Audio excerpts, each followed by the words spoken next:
चुनाव में आप सभी का स्वागत है। मैं हूं सुमित और हफ्ते का आखिरी कारोबारी सत्र और भारतीय बाजारों के लिए शानदार तेजी आज लेकर आया। शॉर्ट कवरिंग के दम पे 17,500 को ब्रीच किया इंडेक्स ने और एक बढ़िया तेजी आज इंडेक्स में चौतरफा रही।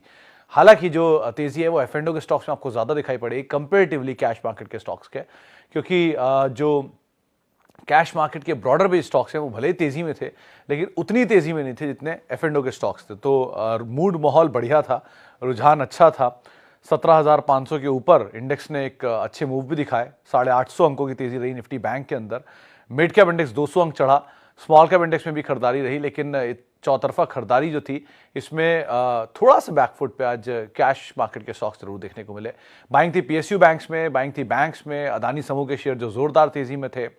इसके अलावा बढ़िया मूव आता हुआ दिखाई पड़ रहा था सेलेक्टिव ऑटो में, सेलेक्टिव आईटी में, मिड कैप आईटी में, फर्टिलाइजर में, सेलेक्टिव सीमेंट में, जहां पर खरीदारी का दौर बनता दिखाई पड़ा। लेकिन आज सबसे बढ़िया तेजी तो पीएसयू बैंकिंग बास्केट में थी। 5%, 5.5% का उछाल वहां आता हुआ दिखाई पड़ा। इसके अलावा अब सवाल जवाब का सिलसिला ही सीधे शुरू करता हूँ। मार्केट में तो हमें पता है कि आज बहुत बढ़िया तेजी आई थी, लेकिन अब सवाल जवाब के सिलसिले की शुरुआत करते हैं और कुछ सवालों को शामिल कर लेते हैं। सबसे पहला सवाल जो मेरे पास आया है वो है अदानी बैक और या दिल्ली अभी दूर है। अनिल सर देखिए, जो मेरी सीमित जानकारी कहती है, लिमिटेड अंडरस्टैंडिंग कहती है, उसके हिसाब से कोई भी स्टॉक जब तक न्यूज़ फ्लोज में बना रहता है उसमें कुछ भी नहीं होता। वो तब तक सिर्फ न्यूज़ फ्लो का ही हिस्सा रहता है। आप शोर शराबे के बीच में कभी पैसा नहीं बना सकते। पैसा हमेशा शांति से बनता है। आपको एग्जाम्पल देता हूँ। जब लाउड म्यूजिक था टुवर्ड्स नेगेटिविटी इन आईटी, तब आईटी ने बेस्ट परफॉर्म किया। आज किसी को भी नहीं अंदाजा था कि पीएसयू बैंकिंग बास्केट 5% चल जाएगा, लेकिन वो चला क्योंकि किसी कहीं कुछ शॉर्ट्स थे ही नहीं, कोई सिस्टम में बात ही नहीं थी इसकी। आप सेक्टोरल अगर या साइक्लिकल मूव वाले शेयरों को छोड़ दीजिए, जो सिक्योलर चलते हैं उनमें आमतौर पे नॉइस के बीच में पैसा नहीं बनता। नॉइस की वजह से सिर्फ नॉइस होती है। सो डिपेंड करता है और न्यूज़ फ्लोज अभी बहुत हैं, तो इसलिए मैं कुछ कह नहीं सकता इसमें। आज आप पॉजिटिव हो जाए, कल नेगेटिव हो जाए, फिर परसों पॉजिटिव हो जाए, उसके बाद नेगेटिव हो जाए, तो ये चलता ही रहेगा। तो बाजार में करीब करीब 6,990 शेयर और हैं। क्यों इन 10 शेयरों के पीछे ही सारी ताकत लगानी? उनमें चले जाइए। उनके वजह से जो नीचे आए हैं उनमें जा लिया। जो एसबीआई बेस्ट एग्जाम्पल था, आप उनमें चले जाते। सो लाइकवाइज आप कॉल लीजिए और अगर आपके पास ये पोजीशंस पड़ी हैं तो अपने रिस्क एपेटाइट के हिसाब से ही काम कीजिए, क्योंकि आज भी मेरा सेंटेंस सेम ही है कि ये स्टॉक्स बियॉन्ड प्रॉफिट चले थे। तो बियॉन्ड प्रॉफिट जिस दिन फिर चलेंगे फिर बाजार इनको वही रास्ता दिखा देगा जो अब तक दिखाया है, क्योंकि कोई भी चीज़ बियॉन्ड प्रॉफिट नहीं चल सकती। चाहे कितने दिन भी वो चलेगी, थोड़े दिन बाद उसे एडजस्ट कर ही देगा बाजार। कोई ना कोई रीज़न आ जाएगा, रीज़न की चिंता मत करिए, वो आ ही जाएगा कोई ना कोई। लेकिन जब भी आएगा वो आपको वो दिखा ही देगा कि ये बियॉन्ड प्रॉफिट चल रहे थे। आप पेटीएम नायका को भी देख ही चुके हैं, जोमेटो को भी देख ही चुके हैं, अदानी को भी देख ही लिया। ऐसा कोई और स्टॉक भी आपके जहन में आ रहा हो तो वो भी कुछ ना कुछ अगर चल रहा है तो आ जाएगा नीचे बियॉन्ड प्रॉफिट, और अगर नहीं चल रहा है तो उसे बाजार ज़रूर पकड़ के उस लेवल तक ले आएगा जिस लेवल तक उसके प्रॉफिटेबिलिटी उसे अलाउ करती है लाना। ओके, आगे बढ़ते हैं और long term view CDSL Page industry, is it good time to buy the stocks? Arpan sir देखिए, Page industry is a very good company, जिसमें कोई दो राय नहीं है। मैं इसको 2007 जब इसका IPO आया तब से ट्रैक कर रहा हूँ और 340 रुपये का शेयर होता था और तब से लेके अब तक ये कंपनी आज आपके सामने 50,000 रुपये पहुँच चुकी है। ये कंपनी वैसे लीडर है अपने स्पेस में। मतलब आपको ये बड़ी इंटरेस्टिंग बात बताता हूँ कि जॉकी का इंडिया सबसे बड़ा मार्केट है ग्लोबली। मानी दुनिया में सबसे ज़्यादा जॉकी का प्रोडक्ट इंडिया में इस्तेमाल होता है। It is not because of the demand, not because of the product, but because of the demand. 140 crore लोगों की आबादी एंड 60% मेल एंड फीमेल्स, तो उस तरह की डिमांड है स्ट्रॉन्ग। तो जब बड़ा देश है तो ऑब्वियसली डिमांड ही बड़ी होगी। तो ये अच्छी चीज़ है। और इस स्पेस का यानी कि इनरवेयर मार्केट का करीब करीब 30-40% ही ऑर्गेनाइज है, बाकी अनऑर्गेनाइज स्पेस में है। तो डिस्पाइट ये ऑर्गेनाइज में जैसे शिफ्ट होगा, डिमांड अभी भी रहेगी। ये हो गई एक पार्ट। एक कंसर्न जॉकी के साथ ये है कि पेज इंडस्ट्री के साथ ये है कि इसमें प्रमोटर स्टेक ऑफलोड कर रहे हैं। क्यों कर रहे हैं नहीं पता, लेकिन थोड़ा थोड़ा हिस्सा हर क्वार्टर बाय क्वार्टर बिक रहा है। तो ये कंसर्न जरूर है। अगर कोई बड़ा रीजन नहीं है तो आराम से आप एंटर कर सकते हैं। स्प्लिट बोनस आया नहीं है, इक्विटी छोटी है, लेकिन प्रमोटर ऑफलोड कर रहे हैं तो स्टिक बाजार में इक्विटी आए जा रही है। आप अगर ऑप्ट करना चाह रहे हैं तो एक आदित्य बिरला फैशन अच्छी कंपनी है इसी स्पेस में, वो भी इनरवेयर में। आप बाकी प्रोडक्ट्स उनके देखेंगे तो भी उसके अंदर एक बुके और ग्रुप भी अच्छा है। और आदित्य बिरला ग्रुप की कंपनी है, तो आप उसको भी एक विकल्प के तौर पर देख सकते हैं अगर आप इनरवेयर मार्केट को तलाश रहे हैं। लेकिन इन दोनों के अलावा इस पूरी मार्केट में सब मोमेंटम बेस्ड स्टॉक हैं, उनके फंडामेंटल पे आप उस तरह से भरोसा नहीं कर सकते जैसे इन दोनों पर है। Which is best, Happiest Mind and Tech Mahindra? Obviously Tech Mahindra Patel साहब, इसमें तो कोई दो राय नहीं है। मतलब हैप्पीएस्ट माइंड खराब नहीं है, लेकिन बहुत भागा हुआ शेयर है अभी भी, डिस्पाइट इतनी तेजी के और उसके बाद मंदी के और इतने समय तक सीमित दायरे के, ये स्टॉक फिर भी महंगी साइड पर है। क्योंकि रूल वही है, थंब रूल एक ही है मार्केट का, 15 से 20% हर साल रिटर्न आना है। जो एक बार में 200% दे गया है, 150% दे गया है, वो अगले कुछ सालों तक कुछ नहीं देगा, तभी जाके वो इस थंब रूल के अंदर फिट बैठेगा। और वो आपको यकीन नहीं हो रहा तो आप बाजार को ही देख ली सकते हैं। मतलब पिछले साल 51%, पिछले साल का 4% हो गया, करीब करीब 26-27%, इस बार का 6-7% और जोड़ लीजिएगा, आ जाएगा 15% वापस 3 साल के अंदर। तो थंब रूल तो वही रहने वाला है, आप जितना भी मतलब उसमें फेरबदल करने की कोशिश कर लीजिए। अब आप लकी हैं कि आपने पकड़ लिया नीचे और आपको एकदम से 100% गेन मिल गया और आप ऊपर निकल गए, तो बात अलग है, वो 1 ऑफ हो सकता है, 2 ऑफ हो सकता है, फ्यू टाइम्स हो सकता है, हमेशा नहीं हो सकता।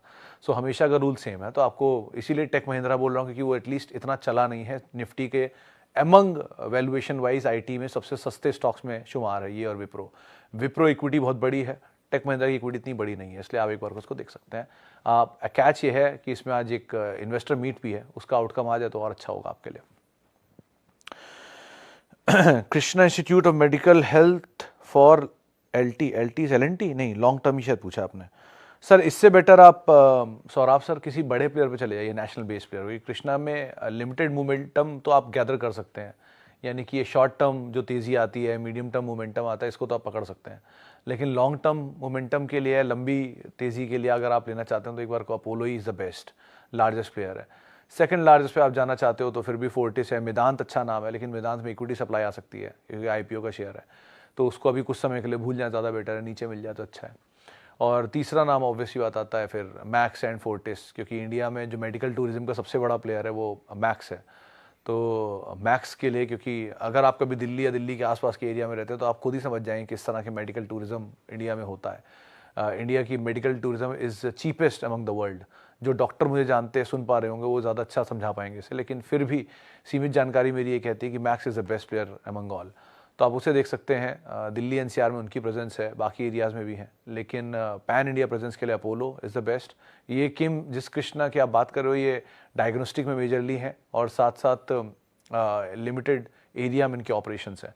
सो अकॉर्डिंगली आपको यहाँ पर कॉल लेना होगा। ओके, जीएनएफसी बाइंग प्राइस 705, अभी क्या करूं? होल्ड करिए सर। अल्पेश जी, कल ही ये गावा सर से मैंने सवाल पूछा था, तो उन्होंने कहा था कि अभी तो आप बने रहिए, कंपनी अच्छी है, साइडवेज रहेगा, लेकिन तेज़ी के बाद चला है। तो बाकी फर्टिलाइज़र में मोमेंटम आता है ये गोइंग फॉरवर्ड गर्मी के सीज़न में और मानसून के नंबर से बाकी चीज़ों को देखकर, तो फिर ये भी रिदम पकड़ लेगा। ठीक कंपनी है, बस चला बहुत है, तो इसलिए थोड़ा ब्रीदर ले रहा है अभी।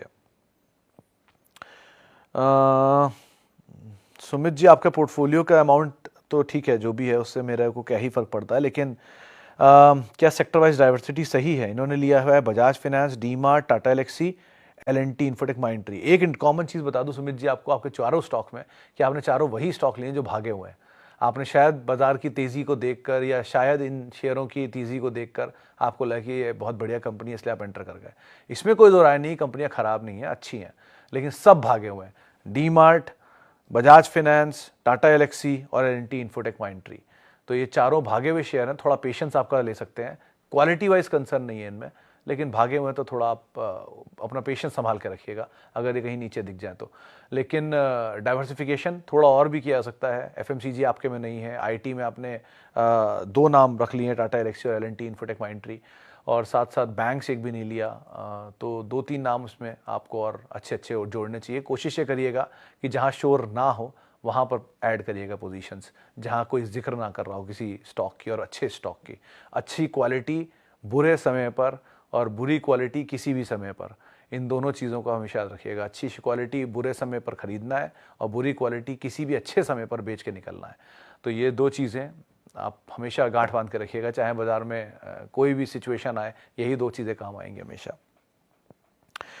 Pidilite tube investment astral for fresh entry. माँ शेरू साहब, पीडीलाइट ज़्यादा बेटर है, ट्यूब क्योंकि नया ऑल टाइम हाई काट रहा है, एस्ट्रल भी बहुत महंगा है, पीडीलाइट भी वैसे महंगा है, लेकिन अमंग 3 ये सबसे सस्ता है। तो एटलीस्ट एक बार को पीडीलाइट आप देख सकते हो। आज ही मैं डू यू नो बना के आया हूँ, उसके बारे में कुछ पढ़ना चाह रहे हो, सुनना चाह रहे हो तो आप वहाँ पर सुन सकते हो। डू यू नो में बहुत सारी कहानी इसके बारे में मैंने बताई है। इसके अलावा इलेक्ट्रॉनिक स्मार्ट के केस में sir 58 is the stop loss, उसको देखकर आप पोजीशन में अपनी बने रहें, क्योंकि वही एक ऐसी चीज़ है, ऐसा लेवल है जो क्रूशियल है। अगर 59 टूटा, 59 69 नहीं 59 टूटा तो ये काफ़ी नीचे आ सकता है। वो आईपीओ प्राइस है, तो उसको नीचे तोड़ने के लिए तो इसलिए 58 स्टॉप लॉस रख रहा हूँ। अगर वो स्टॉप लॉस चला गया तो बहुत लंबा चला जाएगा, तो अकॉर्डिंगली आप कॉल लीजिएगा। ओके, टाटा स्टील बाइंग 139, अभी एवरेज करूं या नहीं? सर साइक्लिकल है, आप कॉल ले सकते हैं इसके हिसाब से पटेल साहब। डबल डिजिट में एवरेज करेंगे तो थोड़ा ज़्यादा सेफर जोन होगा अभी एवरेज करने की बजाय, तो वेट एंड वॉच। आज का मोमेंटम को मत आप मोमेंटम काउंट करिए कि आज सिर्फ शॉर्ट कवरिंग है, तो फ्राइडे का दिन था, शॉर्ट कवरिंग आ गई इसलिए आपको अच्छा लग रहा है, लेकिन ये लॉन्ग टर्म सस्टेनेबिलिटी मार्केट में भी है कि नहीं, वो सब कुछ नंबर्स पे डिपेंड करता है, गोइंग फॉरवर्ड सिचुएशन पे डिपेंड करता है। तो पिक एंड चूज करते रहिए वो स्टॉक जो आपको चाहिए थे लिस्ट में अपनी, और वो मिल रहे हैं तो आराम आराम से भरते रहिए, सही दाम पर मिल रहे हैं तो, और वेट करिए जब मौका आएगा उनका तो चल पड़ेंगे अपने आप, नहीं आएगा तो आराम से आपको और मौका देते रहेंगे एक्यूमुलेट करने का। टेक महिंद्रा पे हम बात कर चुके। इसके अलावा आता है बिरला सॉफ्ट, इंडस टावर, बंधन बैंक। इंडस टावर, बंधन बैंक, बिरला सॉफ्ट, सर तीनों ही कॉज ऑफ कंसर्न है फिलहाल तो। इनमें भी अगर आप होल्ड करना चाह रहे हैं ऑर्डर वाइज तो बिरला, बंधन and Indus, Indus would be the last one.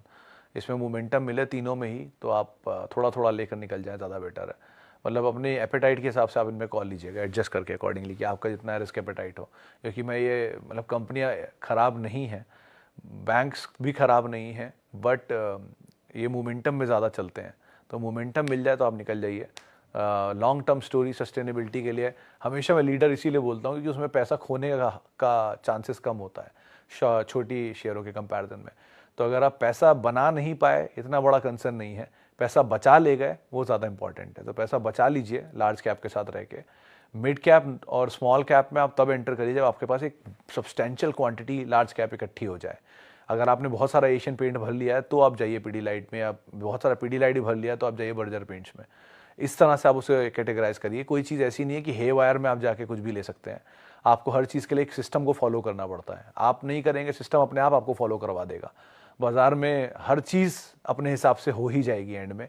बहुत सारे लोग हैं जो बहुत तेज़ भागते हैं कुछ समय के लिए, थोड़ी देर बाद वो थक जाते हैं, स्लो भागने वाला आगे निकल जाता है। तो लाइक वाइज आपको कॉल लेनी होगी। आप कितना भी पैनिक मचा लीजिए, होना वही है जो आराम आराम से होता आया है। सो अकॉर्डिंगली आप वेट एंड वॉच और ठीक स्टॉक के साथ चुनाव रखिए, वो ज़्यादा बेटर है। ओके, आगे बढ़ते हैं। और टाइटन बायोटेक अवॉइड, पुनीत जी, तेजी मिले निकल जाएं, बेटर है। और टाइटन बायोटेक की जगह टाइटन में जाएं या बायोकॉन में जाएं, वो ज़्यादा बेटर है। अलग अलग दोनों को चुन सकते हैं, दोनों के वैल्यूएशन वैसे महंगे हैं, लेकिन फिर भी टाइटन बायोटेक से बेटर एटलीस्ट टाइटन भी है और बायोकॉन भी है, तो आप उन दोनों को चुन लीजिए, ज़्यादा बेटर है instead of Titan Biotech. Sell से 10% लॉस में निकलते हैं, आईटी बैंक में ट्रांसफ़र करें क्या? लक्ष्मण जी देखिए, एक बहुत बेसिक अंडरस्टैंडिंग है। अगर आपने अपना पैसा किसी स्टॉक में लगाया है जो किसी से उधार लेकर नहीं लगाया है, तो आप ये ध्यान रखिएगा कि आपने जो भी पैसा लगाया है वो एक बिजनेस पे लगाया है। आपने देश की सबसे बड़ी स्टील कंपनी के कुछ शेयर लिए, आप उसके शेयर धारक बन गए। इसका मतलब ये नहीं है कि आप आउटराइटली उसमें बेट कर रहे हैं उसकी कंपनी बंद हो जाएगी, कंपनी में कुछ आएगा नहीं। सेल में कोई खराबी नहीं है, और इसलिए कि सेल नीचे आ गया और आप आईटी और बैंक ले लें, क्या पता कल को आईटी और बैंक उसके बाद नीचे आ जाए, फिर आपको और लॉस होगा। सो इंस्टेड सेल के इन्वेस्टमेंट को सेल की जगह रहने दीजिए, उसको मुनाफा मिले थोड़ा बहुत निकल जाए, लॉस खत्म हो जाए तब निकल जाए, वो ज़्यादा बेटर ऑप्शन है। या डिविडेंड आ जाएगा उसमें तो इनफैक्ट। उसके अलावा आप नया इन्वेस्टमेंट जो करना चाहते हैं वो अपनी चुनाव के हिसाब से, अपने एपेटाइट के हिसाब से, अपनी अंडरस्टैंडिंग के हिसाब से किसी बढ़िया सेक्टर में कर लीजिए। मिड कैप मतलब मेटल हमेशा से साइक्लिकल है, कमोडिटी बेस कोई भी सेक्टर साइक्लिकल ही रहेगा। कोई भी आप चाहे शुगर में चले जाएं, चाहे चाय में चले जाएं, चीनी, कॉफ़ी, रबर, मेटल, क्रूड, ये सब साइक्लिकल होते हैं, या किसी कमोडिटी बेस्ड हैं। जैसी वो कमोडिटी मूव करेगी ये सब मूव कर जाएंगे। इनसे रिलेटेड बहुत सारी कंपनियां हैं जो भी साइक्लिकल होती हैं, मिसाल तौर पे ऑटो एंड एफएमसीजी, लेकिन वो इतना इफेक्ट नहीं होता कि कंजम्पशन ड्रिवन है वो, तो उनमें इतना इफेक्ट नहीं आएगा। उनमें कमोडिटीज़ का एक हिस्सा आता है, पेंट एंड ऑल पे, एविएशन एंड ऑल पे, लेकिन उनमें डिमांड परमानेंटली रहती है, तो डिमांड है लेकिन इनपुट कॉस्ट उनकी कमोडिटी के ऊपर चलती है। ये तो डायरेक्ट प्रोडक्ट ही कमोडिटी में चल रहे हैं। जैसे शुगर बिकेगी, शुगर की खपत के हिसाब से, फसल के हिसाब से सरकार ने बंद कर दिया कि नहीं एक्सपोर्ट करना, तो डोमेस्टिक डिमांड को ही पूरा करो, तो सप्लाई आ गई ना, रियलाइजेशन खत्म हो गए।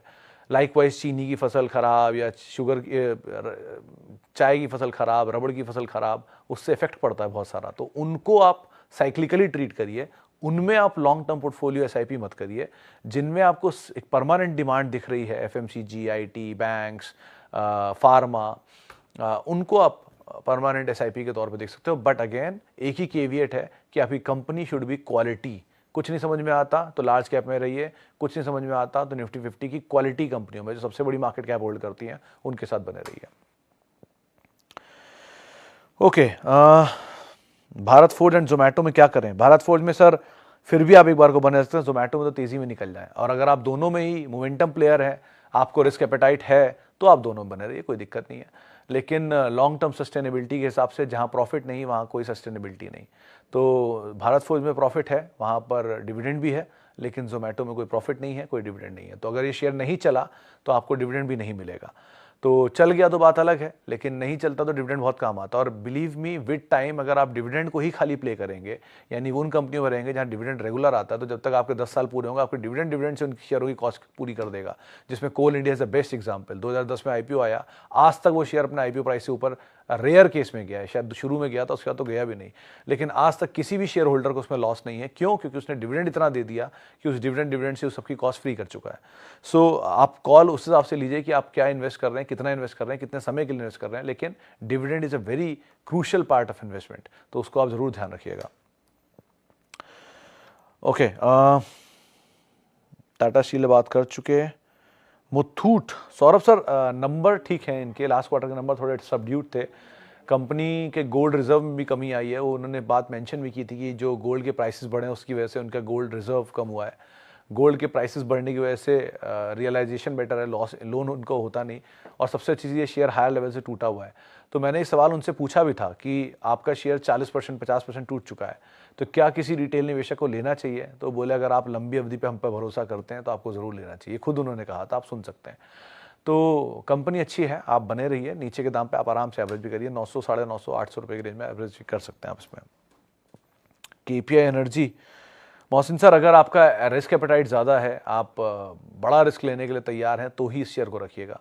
जहाँ पे ऑडिटर इशू हो, जहाँ पर नंबर्स इशू हो, और जहाँ बाकी इश्यूज आ रहे हों, उस तरह की कंपनी में मैं किसी को भी फंसने की सलाह नहीं दे सकता, तो उसके लिए मैं माफ़ी चाहूँगा। Okay, electro steel casting, Puneet sir ये तो वो वेदांता वाली कंपनी बन गई ना शायद। इलेक्ट्रो स्टील थी, कास्टिंग थी, मैं मिस कर रहा हूँ। मतलब स्टील मर्ज हुई थी, कास्टिंग मर्ज हुई थी, किसी एक में कोई कंपनी इनकी मर्ज हुई है वेदांता के साथ, तो इसलिए भी कुछ टिप्पणी करना मुश्किल है कि कैसे ये बनेगा। बट नंबर वन देखें, so I am sorry to say that, इसके बारे में कुछ भी।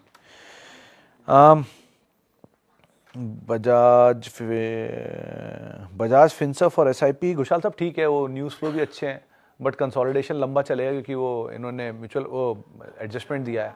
तो एडजस्टमेंट के बाद हर शेयर थोड़े समय के लिए एक रेंज में चला जाता है, जब वो रेंज से निकल आएगा उसके बाद कोई कॉल लीजिए तो ज़्यादा बेटर है। लेकिन एसआईपी के लिए आपके पास कुछ शेयर अपने आप बोलते हैं कि वो एसआईपी कर लो उनमें, तो जो शेयर अपने आप बोल रही हैं उनमें एसआईपी कर लो, उनको कर लो। आप क्यों इतना उसमें लोड ले रहे हो? एक्सपेरिमेंट करने के बजाय कुछ ट्रेडिशनल स्टॉक भी कभी कभी रख लेने चाहिए। एलआईसी बेवकूफ़ नहीं है कि उसके 90% पोर्टफोलियो में ITC, L and T, Reliance, HDFC bank, SBI, HUL and all class है, क्योंकि उन्हें पता है कि ये दे आर द बेस्ट और ये हमेशा ही बेस्ट रहेंगे विद टाइम। सो आप कुछ हिस्सा या बड़ा हिस्सा उसका रखो, बाकी आप एक्सपेरिमेंट करते रहो, कोई इशू नहीं उसके साथ। चलिए फिलहाल अब इतने सवालों को शामिल करूंगा, माफ़ी।